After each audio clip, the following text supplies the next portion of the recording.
est chaud. Bouga! Je suis venu vous parler avec mon cœur. Salut les cuistots, chose promise, chose due, aujourd'hui je vais vous détailler tout ce qu'il y a à savoir sur mon cycle du moment. Le cycle masse.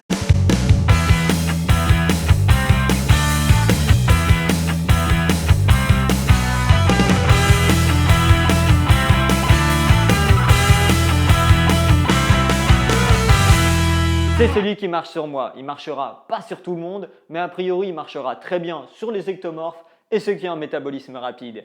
Et j'ai la chance incroyable, que dis-je, magnifique de cumuler les deux. Je vous mettrai les chapitres avec les temps dans la description, comme ça si vous voulez squeezer une partie, il n'y aura pas de problème. On va voir ensemble la diète, le type de prise de masse que je fais, les entraînements et mes objectifs. Alors feu! Pour ma diète, déjà, il faut savoir que pour les gens fins, le plus dur, c'est pas la sèche, c'est la prise de masse. Parce qu'on doit se gaver comme des porcs et franchement, c'est pas vraiment agréable. Alors qu'en sèche, je mange juste normalement et je deviens aussi sec que le désert du Sahara. D'abord, j'augmente les glucides. J'augmente beaucoup les glucides.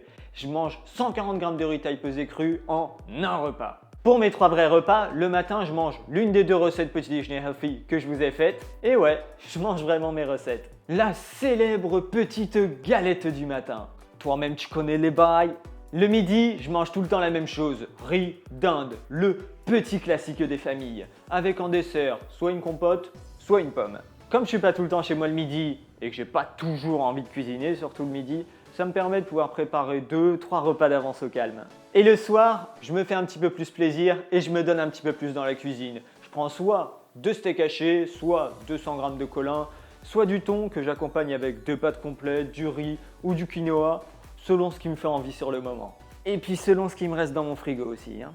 Je m'accorde aussi plus de cheat meals. Je fais 2 cheat meals sales par semaine au lieu d'un seul. C'est ça qu'on veut! Et je change mes collations. Je prends un shaker et une banane au lieu du shaker et d'une pomme. Et en plus, je rajoute le petit ingrédient secret dans mon shaker, les flocons d'avoine instantanés. Mais le plus important, c'est surtout que j'augmente très peu les lipides. Ça me permet de rester super propre. Et je fais des petits changements alimentaires. Par exemple, au lieu des pommes, je prends des bananes. Au lieu du fromage 0%, je prends des yaourts à la grecque et je prends beaucoup plus de saumon. Et enfin, la cerise sur le gâteau, le pompon sur la Garonne, que dis-je, le petit détail qui tue, je prends des pré-sleeping. Mais un pré-sleeping, à part un mot chelou, qu'est-ce que c'est? Un pré-sleeping, c'est une collation prise juste avant de dormir, généralement entre 2h et 2h30 après le dîner, pour préparer son corps à dormir dans les meilleures conditions possibles. Je prends toute l'année des capsules d'oméga 3, 6, 9 et du ZMA quand j'ai du mal à dormir. Et j'accompagne ça avec une protéine assimilation lente comme de la caséine, du fromage blanc ou du yaourt à la grecque quand je suis en prise de masse. Et pour mon pré-sleeping prise de masse, donc j'ai ce yaourt à la grecque et en plus je prends 50 g de Special K. Je le conseille pas du tout à ceux qui ont tendance à prendre du poids parce qu'ils vont très vite stocker les graisses. Mais pour tous ceux qui ont un métabolisme rapide, c'est juste parfait. Des petits changements simples mais diablement efficaces. Tu fais quoi comme prise de masse? Je fais une prise de masse propre et il y a 3 grandes catégories de prise de masse. La première, c'est la prise de masse sèche. Avec celle-là, il n'y a aucun cycle. On est en prise de masse sèche toute l'année. Le but, c'est de prendre que du muscle sans prendre aucun gras toute l'année. C'est la technique utilisée entre autres par Alex et PJ de Bodytime, il me semble. Évidemment, ça reste utopique parce que forcément, on prend un petit peu de graisse, mais cette technique marche très bien pour ceux qui veulent être dessinés toute l'année, mais qui ne veulent pas nécessairement être striés ou être veineux pour l'été. Parce que ouais, faut croire qu'il y a des gens qui ne veulent pas être striés sur la plage. Ça m'étonne, mais bon. La deuxième catégorie, c'est le bulking ou prise de masse dégueulasse. Ça vient du monde du culturisme et avec ça, tu passes un tiers de l'année à avoir un physique ultra gras. Le principe, c'est que tu vas manger énormément et très gras, ce qui va te permettre de devenir massif très vite. Mais bon, ça va être composé majoritairement de graisse.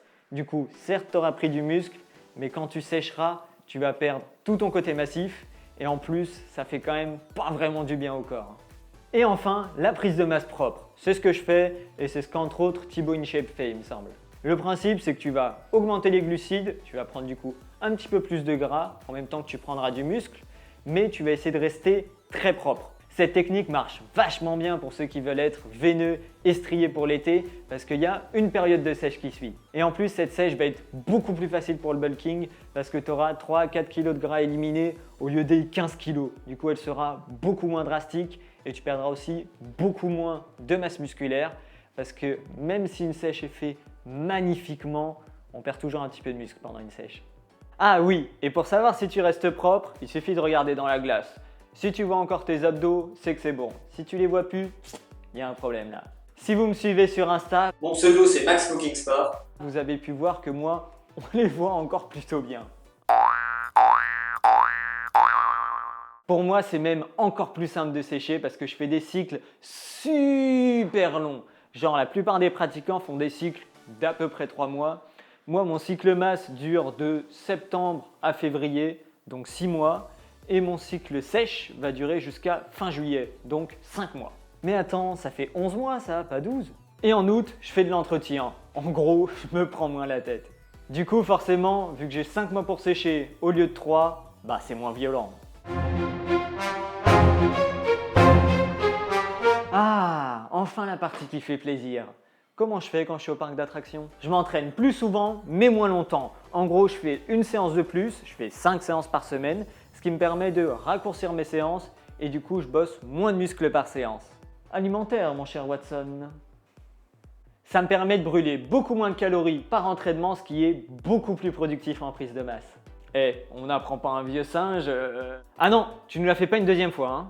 Le deuxième changement, c'est que je fais plus aucun cardio. Ça me fait brûler trop de calories, alors stop! Ah oui? À part à part m'aiguiser le bambou, oui monsieur, je ne fais plus de cardio. Et je fais attention que ça ne soit pas à jeun, d'accord? Non mais oh! Les gens, ne jamais s'aiguiser le bambou à jeun, on fait pas de cardio à jeun, hein. Plus de tapis ou de rameur ou alors 2-3 minutes maximum comme échauffement général. Et le dernier, je change mes fourchettes de répétition. J'ai une façon un peu bizarre de fonctionner, c'est qu'une grosse partie de mon cycle prise de masse va aussi me servir de cycle force. Du coup, ce que je fais, c'est que je divise quasiment par 2 mon nombre de répétitions. En gros, je passe de 10-12 répétitions à 6-8 répétitions, 8 répétitions grand maximum, et j'augmente beaucoup les poids. Et mon but, c'est que quand j'arrive en sèche, j'arrive à maintenir ce même poids tout en augmentant progressivement le nombre de répétitions pour retourner sur 10 puis 12 répétitions. Je trouve ce système vraiment pas mal pour se voir progresser parce que tu vas augmenter tes poids, du coup tu vas te rendre compte très vite que tu as pris de la force vu que tu soulèves beaucoup plus lourd, beaucoup plus vite. Et après, tu vas vraiment sentir que tu as augmenté ton cardio et ton endurance parce qu'avec le même poids que la dernière fois en force, tu vas réussir à le soulever beaucoup plus de fois. Et enfin, la partie concrète, c'est quoi mon objectif pour fin février? Musique suspense. Allez, musique suspense. Maintenant!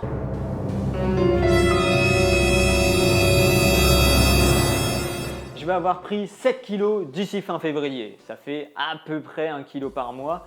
Et je vais essayer de ne pas prendre plus de 3 kg de gras durant cette prise de masse. Au top, j'espère même en avoir que 2 à perdre. C'est d'ailleurs pour ça que si vous m'avez suivi, vous savez qu'en Croatie, j'ai pris 2 kilos et que je me suis appliqué à les perdre très très vite. J'ai déjà tous perdu d'ailleurs en 2 semaines parce que je savais très bien que c'était du gras et que j'avais explosé mes objectifs. Mais bon, on aura le verdict fin février, alors je croise les doigts pour atteindre mes objectifs. Enfin, je serre plutôt mes doigts autour de la barre pour atteindre mes objectifs et je suis sûr que vous allez démonter les vôtres d'ici là. Tout le monde peut arriver à se dépasser, à atteindre ses objectifs. Tout ça, c'est juste une question de volonté. Peu importe les bâtons dans les roues que la génétique vous aura mis, si j'y arrive, il n'y a pas de raison que vous n'y arriviez pas. Et voilà les cuistots, j'espère que cette vidéo vous a plu. Si c'est le cas, pouce bleu, commentaire, abonnement. Enfin moi je dis ça, tu t'abonnes pas, tu fais comme tu veux, hein. Et on se retrouve très bientôt pour de nouvelles aventures.